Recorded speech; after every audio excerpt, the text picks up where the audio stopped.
dia, quase boa tarde, na minha terra já é boa tarde, né? Agradecer o convite de maneira especial da direção do Sindicato dos Trabalhadores da Educação. Aqui se falou da história dos nossos muitos tempos aqui, até brincava com o Carlos. A Rede Globo, o Sintep e eu completamos 49 anos esse ano, tá certo? Então é muita história. Só para dizer que ele é maluco. Isso, também, né? E para a gente significar e ressignificar muitas coisas. A minha missão aqui é um pouquinho complicada, porque, como sempre, falar depois do Carlos é sempre um pouquinho complicado. De toda forma, existem algumas questões que estão colocadas para a minha temática, que é discutir gestão e plano, gestão e escola.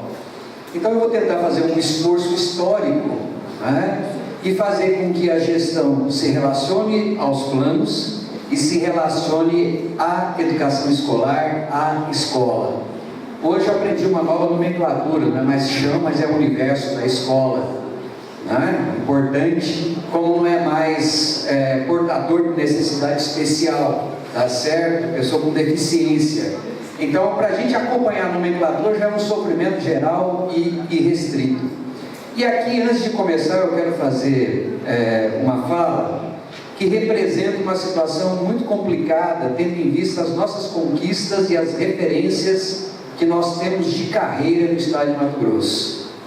Há 15 dias, em Barra, a gente viu um turbilhão, justamente no momento que se tentou mexer na carreira. O que resultou na saída da professora Fátima da Secretaria de Educação, da minha saída da liderança do governo municipal, como líder do prefeito na Câmara, porque nós colocamos a seguinte situação: a carreira, ela está pronta, ela está feita. Na carreira não tem conversa. Nós podemos negociar tudo que era a questão da negociação do piso. Apresentamos proposta alternativa para enfrentar a dificuldade, mas em nenhum momento isso foi possível, em que pese as conversas foram olho no olho, mas resultaram automaticamente nesse problema que nós estamos vivendo. E você tem hoje uma greve em Barra do Garças, com as creches paradas, com todos os profissionais extremamente coesos, no sentido de que nunca foi para a mesma negociação carreira, porque a carreira está consolidada.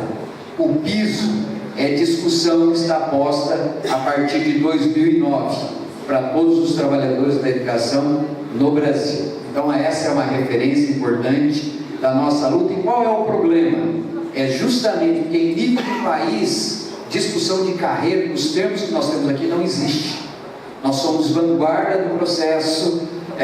Nenhum juiz, o Supremo Tribunal não consegue entender essa lógica da carreira que nós temos aqui, e isso faz com que nós tenhamos muitas dificuldades para dizer qual é a nossa identidade.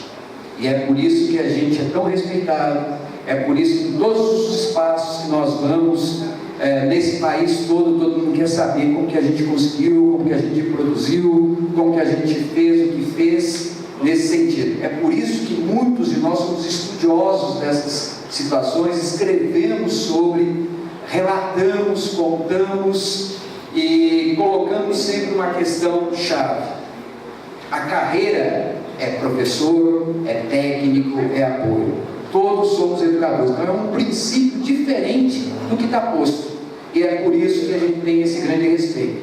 Só que esse respeito do ponto de vista político geram muitos conflitos, e nesse momento é o que nós estamos vivendo em Barra do Garças, muito seriamente, um enfrentamento duro, mas um enfrentamento que vale a pena, porque nós acreditamos na carreira.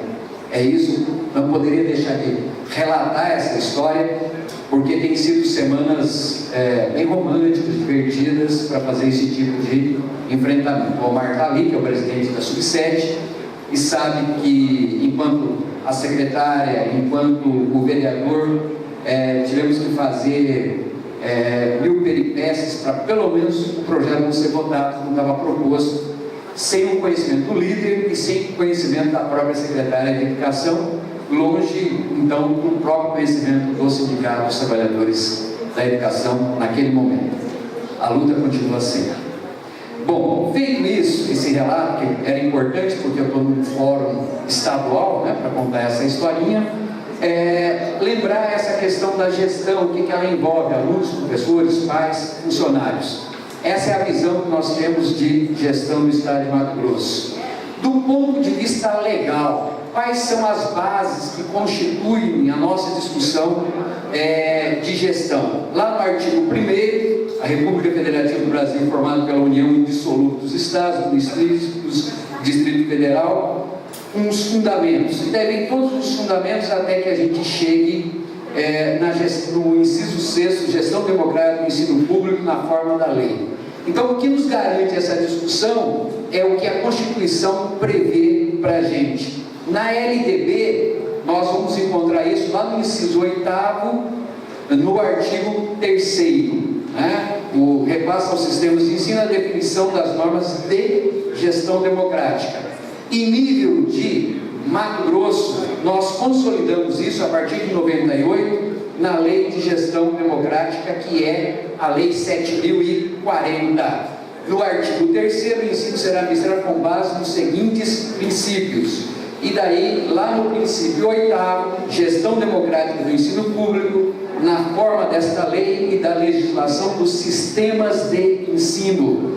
O professor Carlos colocou claramente que, por mais que a nossa luta seja de vanguarda, muitos dos nossos municípios não têm sistema.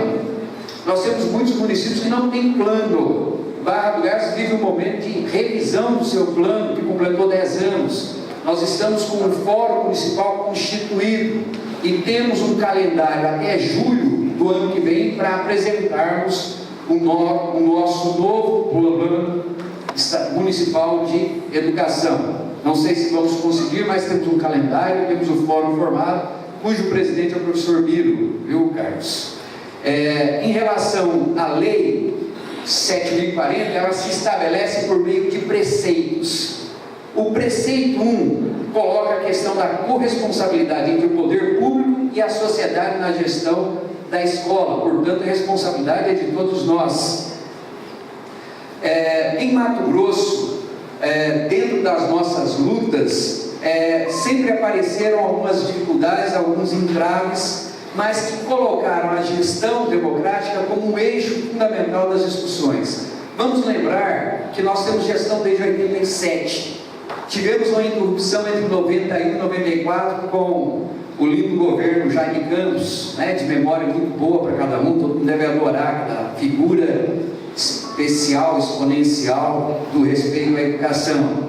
A Lei Complementar 49/98, as diretrizes e bases da educação nacional, 93/94, a Constituição do Estado de Mato Grosso, em 1989, a Constituição da República Federativa do Brasil, 1988. Então basta que a gente revise todos esses documentos, encontre os artigos e se encontre com a questão da gestão democrática. A gestão democrática no plano estadual de educação, como que a gente colocou a perspectiva da gestão? Então, nós, na meta 2, nós dissemos garantir instrumentos legais que assegurem eleição direta de gestores pela comunidade em todas as unidades escolares públicas de Mato Grosso, para os cargos de diretor, coordenador e assessor pedagógico a cada 2 anos, com direito a uma reeleição. Nós colocamos e dissemos como deve se proceder, por exemplo, em relação à meta 2 do Plano Estadual de Educação. Portanto, eu estou tentando dizer que nós consignamos em toda a estrutura legal da formatação da gestão no Estado de Mato Grosso as possibilidades da gestão. O que é a realidade? Que a maioria dos municípios ainda não tem gestão democrática, que a maioria dos municípios não tem plano municipal de educação e que a maioria dos municípios não tem sistema, em que pese a nossa luta, em que pese todo o trabalho realizado por aqui. O Plano Nacional de 2001, a Lei 10.172, também já estabelecia essa questão em suas diretrizes: gestão democrática e participativa, a ser concretizada pelas políticas públicas educacionais, especialmente quanto à organização e fortalecimento de colegiados em todos os níveis da gestão educacional. Fui buscar o Plano Nacional que está em vigor, né? Até que nós tenhamos um outro plano para poder colocar essa situação.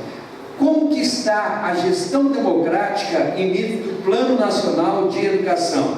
É o projeto de lei 8.035, que institui, são diretrizes do Plano Nacional de Educação: erradicação do analfabetismo, vai lá, nós vamos chegar lá no inciso 10, difusão dos princípios da equidade, do respeito à diversidade e à gestão democrática da educação, da qualidade de ensino.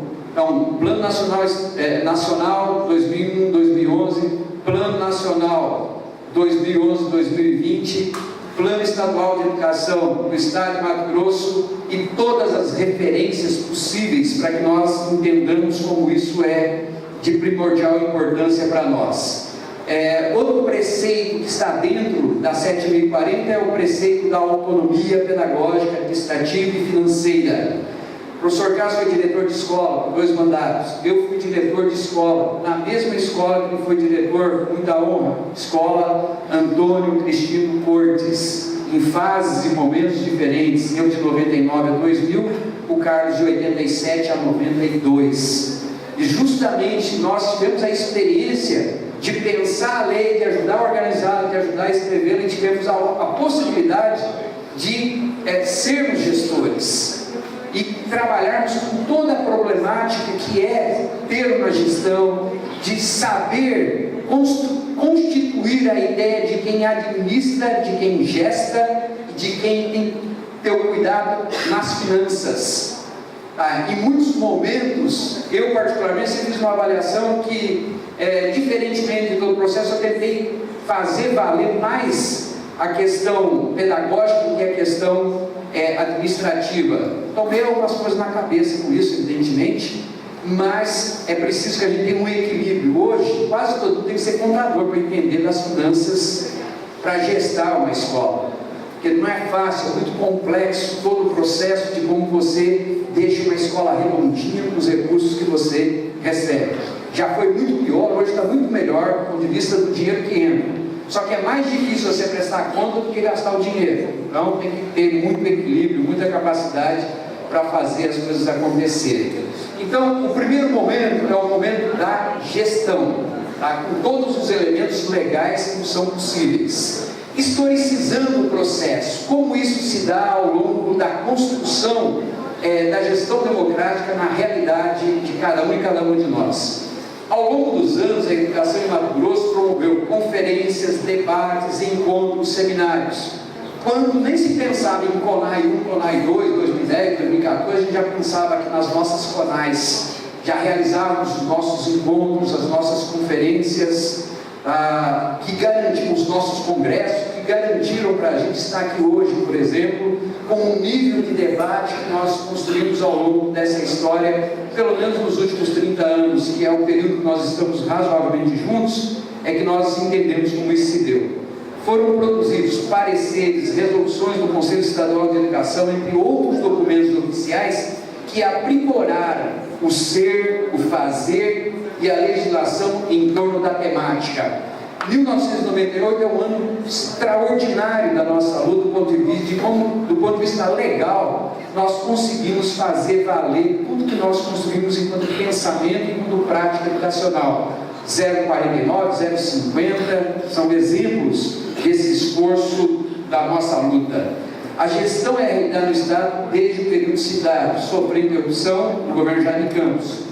A partir de 87, a gestão democrática do Mato Grosso apresenta em suas características a adoção de eleição de diretores, a instalação de conselhos deliberativos dos quais tem assento com voz e voto representantes de todos os segmentos da comunidade escolar, a preconização da autonomia financeira das escolas, aquela história de você poder comprar a merenda com dinheiro, que vai para a escola, de ter o Conselho Deliberativo para ajudar a fiscalizar, para fazer o cardápio, né, juntamente com todo mundo, tendo um trabalho árduo do ponto de vista da autonomia democrática, mas sabendo que se faz junto, não se faz para.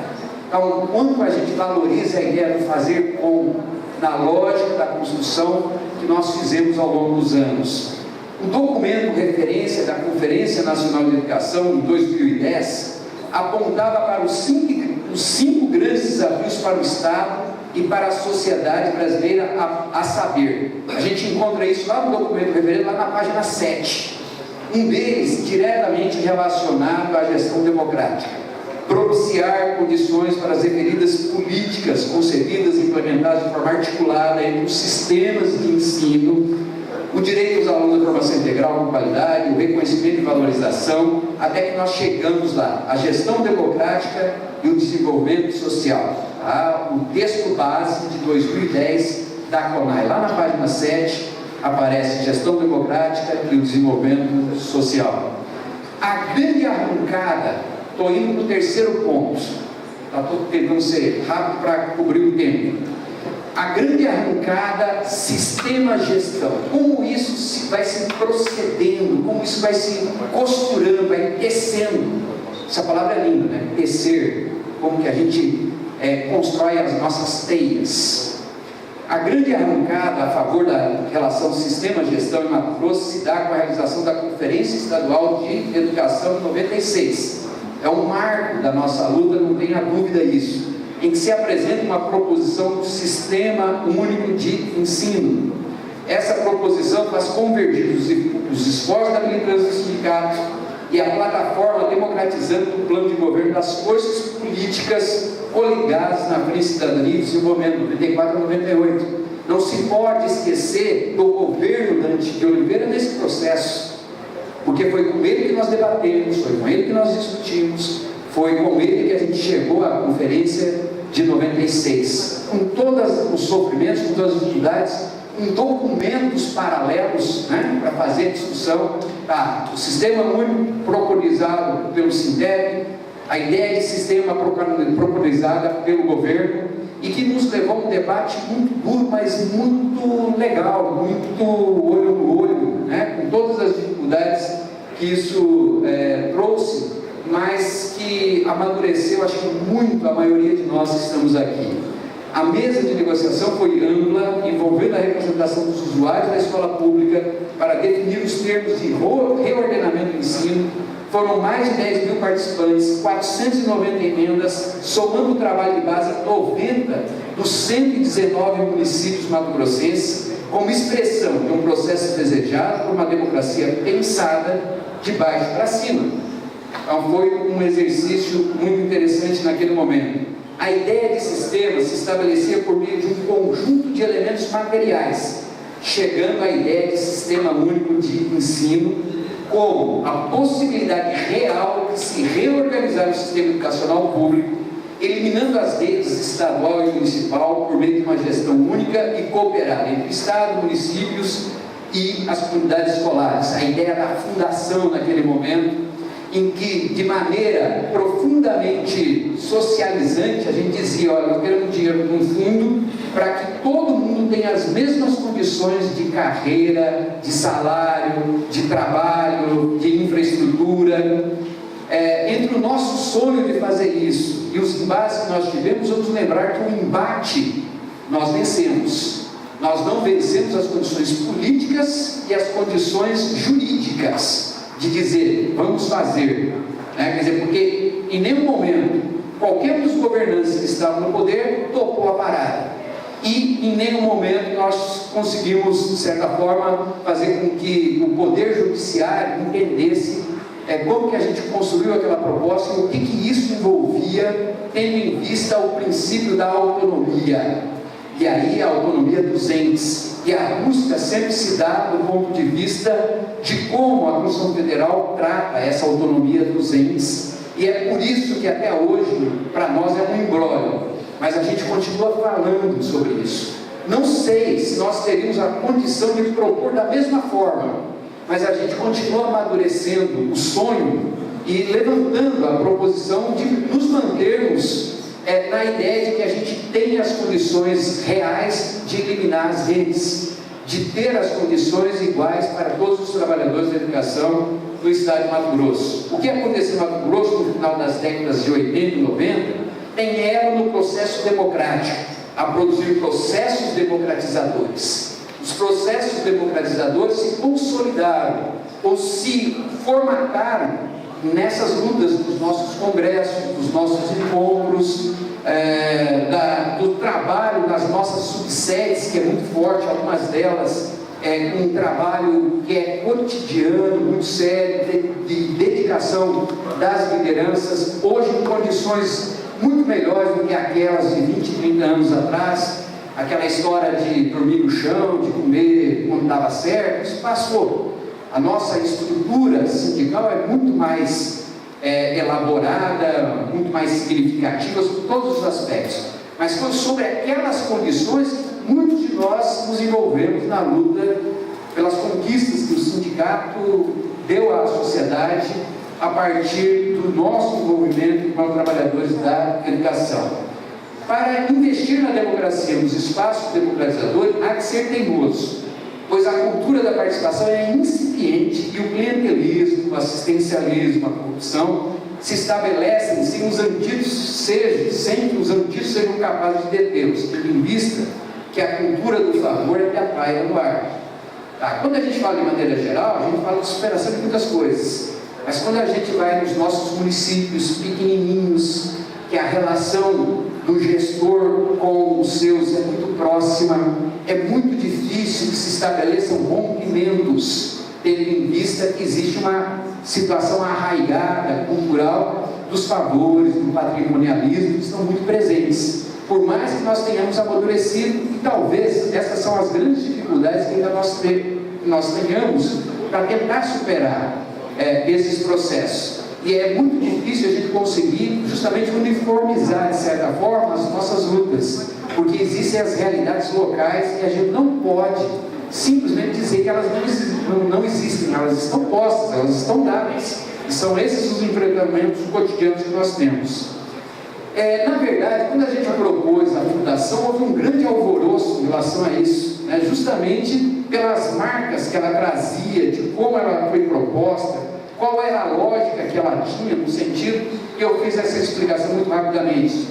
De maneira simplória, era ter um fundo onde se pudesse gestar todos os recursos da educação que advinham do federal, do estadual e do municipal, de forma que a gente pudesse produzir carreira, currículo, estrutura, infraestrutura, tudo no mesmo processo, fazendo que o rico e o mais pobre tivessem as mesmas condições de trabalho, as mesmas condições de atuação.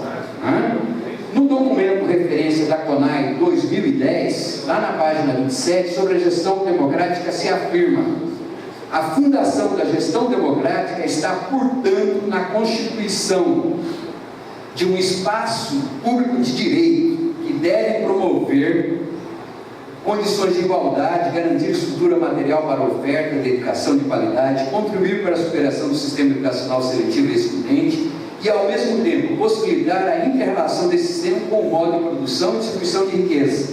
Observe que o princípio da fundação, lá em 96, já estava dado com a redação que se apresenta agora no documento referência de 2010.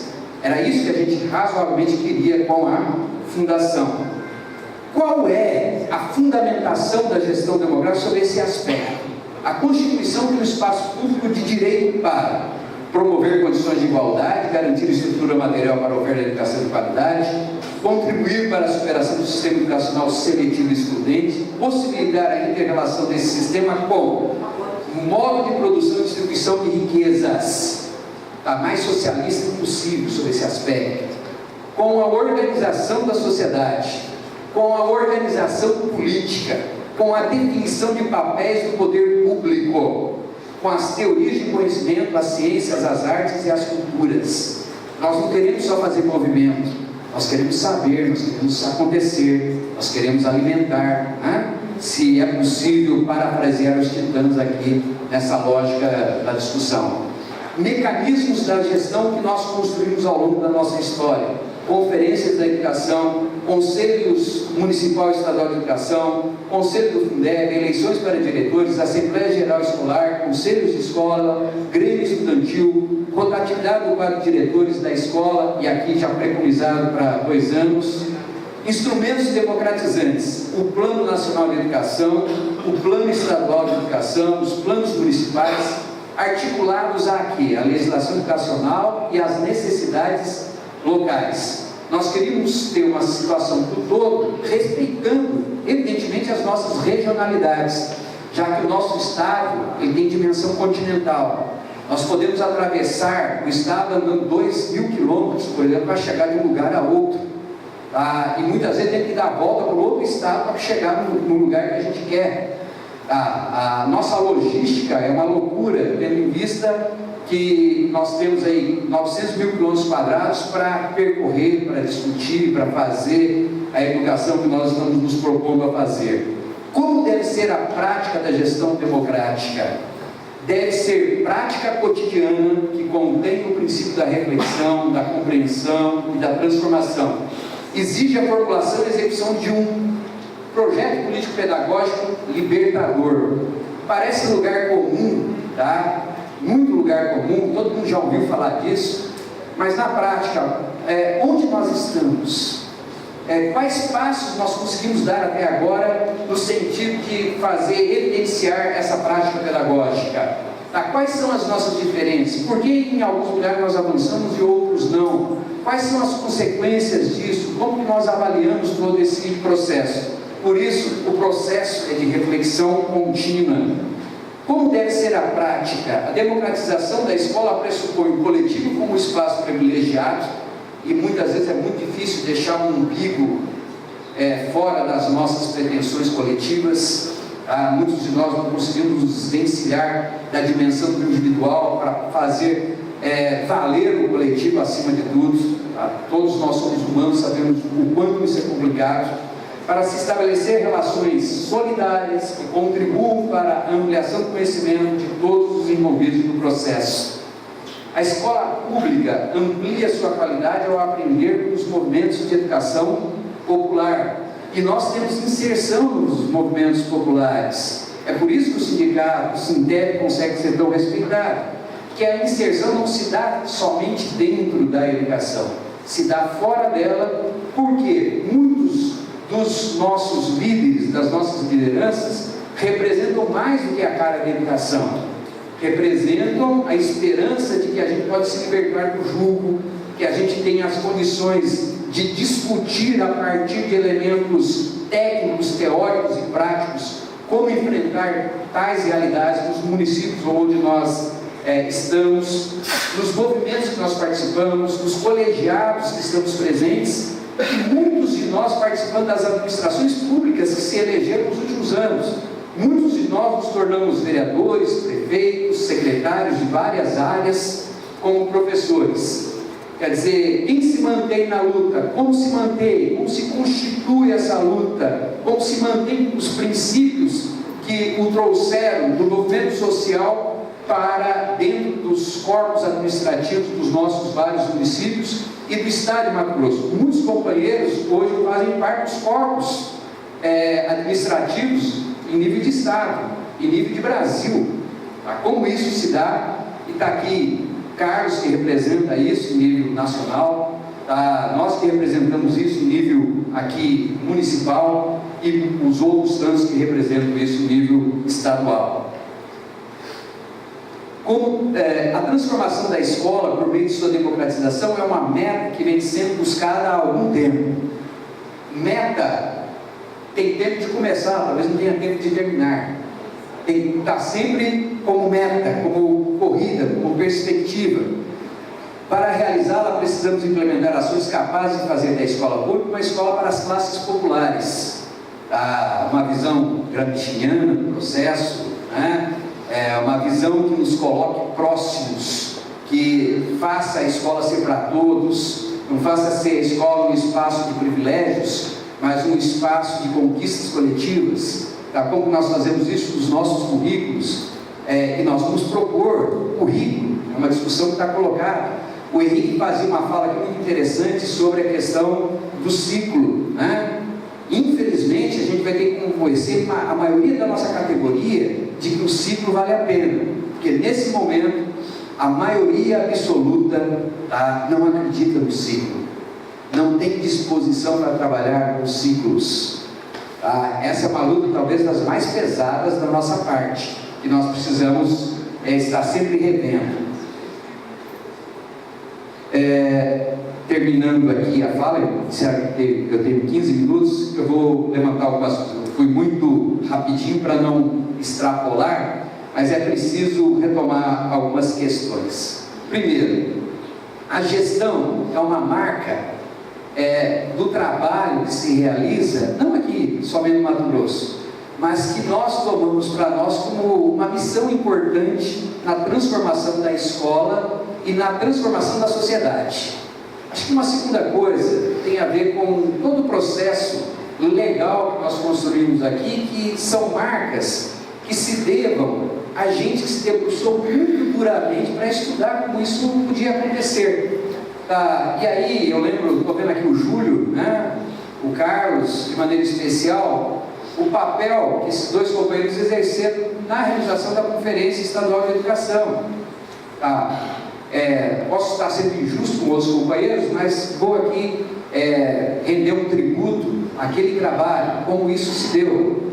Quer dizer, a maneira que se debruçaram para fazer as reflexões que nos levaram à conferência é que nos ajudaram a entender muitas coisas que estavam acontecendo naquele momento, porque era um debate muito duro, tendo em vista que a gente não estava lidando com qualquer um, a gente estava lidando com toda a estrutura do governo que fazia a mesma discussão e que se apropriava de muitas coisas que foram produzidas dentro do sindicato e levavam para a mesa, através dos documentos, com muita propriedade também, tentando convencer do contrário. E isso, como eu disse, gerou 2 documentos. Esses 2 documentos foram discutidos à exaustão, escola por escola, na região, até que chegasse à conferência estadual. Eu lembro do livrinho, que era um livrinho feito com papel ruim padeado, né? Tá certo? Papel jornal e tal. E o do governo do estado era papel camurçado, meio que isso aqui, uma coisa linda, maravilhosa. Só de olhar você ia falar assim, isso aqui é melhor que esse, né? Então a gente precisava beber daquelas fontes o tempo todo, nos debruçar em um monte de debates que dessem condição de que nós gerássemos um novo protagonismo do ponto de vista legal na produção que foi feita. E aí sempre coloco o 98 como uma marca expressiva desse processo, quando naquele momento, por causa da nossa situação financeira, você abre mão das 40 horas para uma jornada única de 30 horas, quando você busca manter 7.000 postos de trabalho, quando você abre mão de uma hora de atividade que já era a maior do Brasil, que era de 50% a 33,33%. O que aconteceu quando a ADIM foi votada no Supremo Tribunal Federal em relação à lei do piso? Vamos lembrar que o Supremo primeiro votou a lei do piso e deixou a hora de atividade separada. E quando foi votar a hora de atividade, disse, olha, não tem muito a ver com isso, cada estado resolve a sua parada. E nós já havíamos colocado os 33,33%. Tá? Então, nada acontece por acaso, nada acontece sem muita reflexão, sem muita capacidade de articulação. E aí, quando eu estou lembrando da participação especial do Carlos e do Júlio nesse sentido, eu estou dizendo, olha, a gente precisa continuar estudando muito, precisa continuar refletindo muito. Quando se consegue, por exemplo, uma lei que garante dobrar o salário em 10 anos através de uma proposta, isso deve ter governador que deve estar morrendo de medo dessa conversa, tá certo? Porque não é fácil. Por quê? Porque tem que pensar que outros governantes vão vir e como eles vão se colocar diante disso, como eles vão proceder. E aí é um pouco a cabeça do gestor já pensando como que isso vai se dar, quais são as garantias que a gente vai manter o que se conquistou por meio da proposta. Isso vale para os municípios. Até dizia em vários lugares, puxa, se a gente tivesse as condições de conseguir uma proposição também para os próximos 10 anos, tá? Para que o gestor conseguisse pensar mais como estadista no processo, mas como fazer isso tendo em vista as muitas incertezas político-administrativas e financeiras que nós temos. Então são questões que sempre nos colocam diante de um dado novo, de uma postura nova. Como fazer esses enfrentamentos dentro do sindicato e como gestores. E aí, a gestão democrática é o processo que nos ajuda a compreender tudo que nós estamos dizendo aqui.